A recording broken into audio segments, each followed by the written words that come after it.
Hi there, Scorpios. Thanks so much for tuning in. I'm Astrogirl, and we're looking at May 23 through May 29.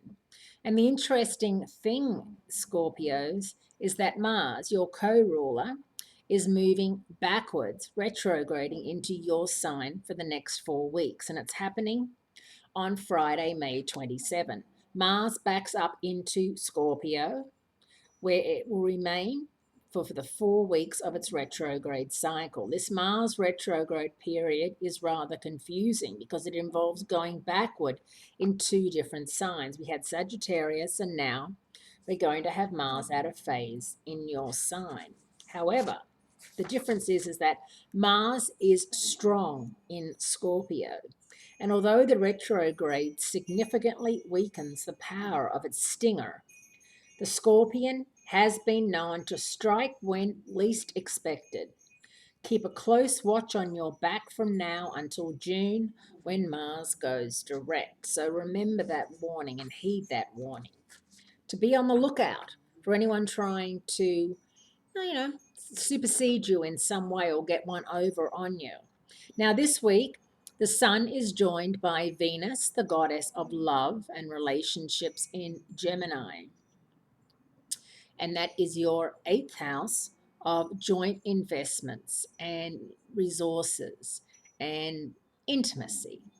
And I always think of the Seinfeld episode where George has to give his PIN number for his debit card to, someone was trapped in the bank, or, and they couldn't get out, and he had to use his PIN number.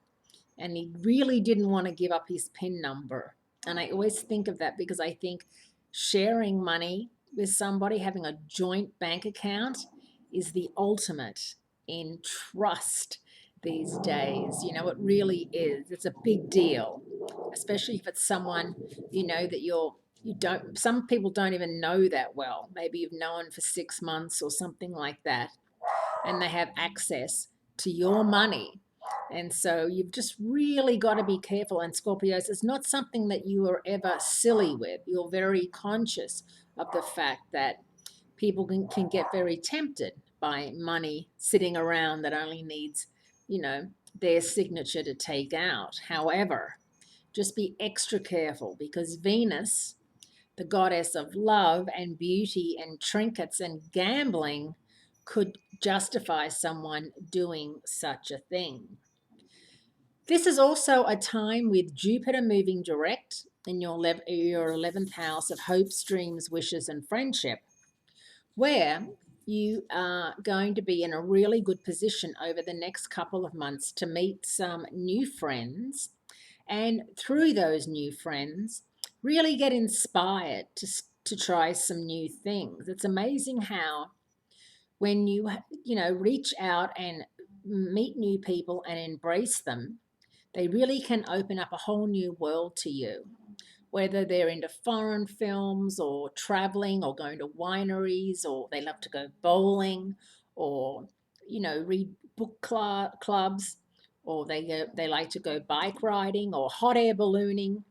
And if they take you along with them and it's something you've never done before, it's really quite magical.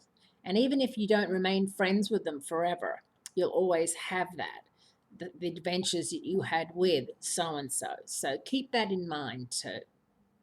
Have a great week. Great speaking to you. And I look forward to speaking to you again next week.